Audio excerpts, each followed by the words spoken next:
Hello, everyone, and welcome to my new series of solving the Advent of Cyber 3 challenges on Try Hack Me.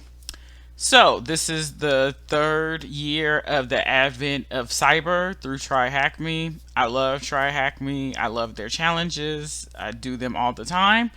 So, in this case, we're continuing on with the tradition of having Elf McSkitty and trying to undo the Grinch's malicious activities. I should also note that this room is free, so if you have a Try Hack Me account, you too can follow along and do the challenges. One challenge is released every day up to Christmas, and as I said, it's a free room, so you can do it too. So in this video, we're going to work on the first challenge, which is save the gifts and its web exploitation. So just a little background, web exploitation is my favorite. As I tell everyone, web is life. It is the sustenance that we need to live. It's a joke that I have, but I really love web a lot. So in this challenge, we're going to have a IDOR or insecure direct object reference vulnerability. So what is IDORs? IDORs is where we can view sensitive data on a web server. Most times, for instance, if you have a website and you see in the URL www.shoes.com ID equals 2. Well, this could potentially be a case of IDOR, especially in the ID parameter, because if I change the ID from 2 to, let's say, 1, and if the page renders, then that's a IDOR, because now I'm viewing someone else's stuff, so someone else's information. So as the screen says here, an IDOR vulnerability can occur when a web server receives user-supplied input to retrieve objects, files, data, documents, and is too trusting of the input of data. And so that's the example I gave of the ID equals 2. And then if we change it to 1, it's user-supplied because we're changing the input. And the web server is too trusting because it's like, oh, the information or the data that you send me, I can trust it because you won't be malicious. And, we are malicious. We can be. So that is IDORs in a nutshell. So what I'm going to do is I'm going to click the View Site button. And it should pull up.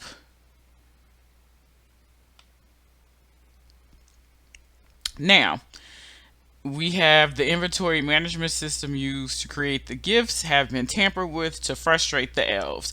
It's a nice shift, and McStalker comes to McSkitty, we're McSkitty, panicking about the gifts all being built wrong. With no managers around to fix the issue, McSkitty needs to somehow get access and fix the system and keep everything on track to be ready for Christmas. So looking at this website, we see we have completed orders, we have builds, which shows us the toy train, teddy bear, spinning top, we have inventory, and we have your activity. And notice with builds and inventory, it's just inventory and builds. But with your activity, we now have this user ID, which user ID equals 11, which is a good candidate for IDORs, because remember, IDORs is used to view files, data, or images by user input because it's too trusting. So we're employee 11 because we're McSkitty and our position is junior toy tester. So what happens if we change the user ID to 1? Well, we are looking at another employee. We're looking at Santa, who's the boss. So this site is susceptible to IDORs because we were able to change the user ID and the page rendered successfully. We went from McSkitty to Santa, and this is an example of IDOR. So going down to the questions, and I should have done this earlier.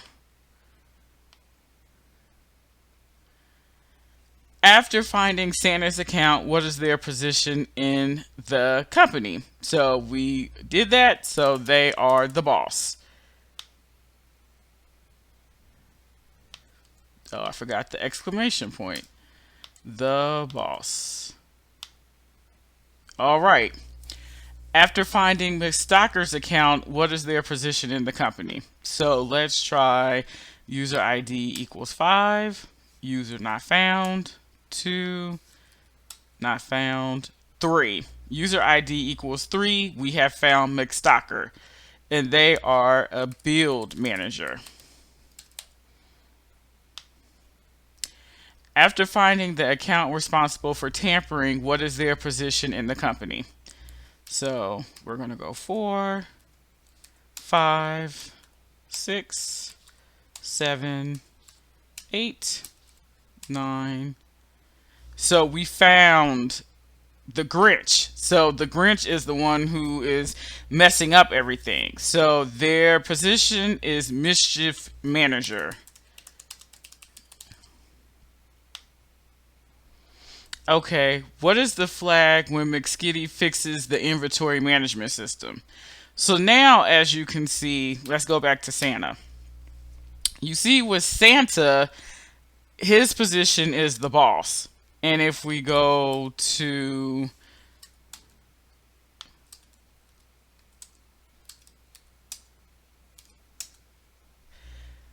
McStocker, their position is bill manager.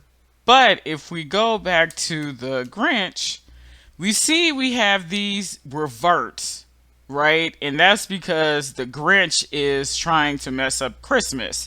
So let's revert the actions or undo the actions that Grinch is trying to do.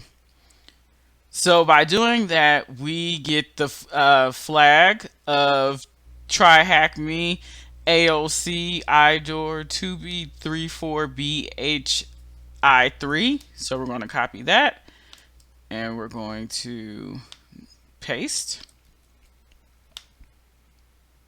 Okay. So now, if you want to learn more about IDORs, there is another room on Try Hack Me. Oh, you need to be subscribed. So this is a premium room. So if you have a free account, you won't be able to do this room. But if you have a subscription, you can. And to learn more about IDORs, so we can say complete, and the tasks for days 2 will be coming, and we'll say complete for that.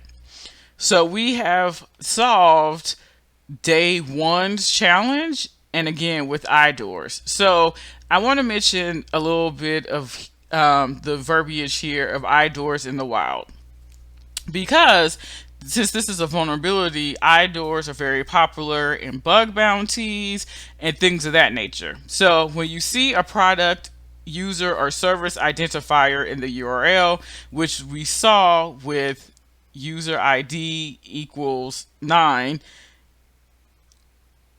or otherwise, it's a must to test. As I said, you want to test it to test to see if it's an IDOR. So if you have a value and then let's say 9 and then you change it to 1 and it renders properly, that's an IDOR, because we went from the Grinch to McSkitty to McGringer to Santa, right? So we did 4 users with 4 different IDs. IDOR vulnerabilities can reveal sensitive information as well as potentially giving you access to usually restricted site functionality.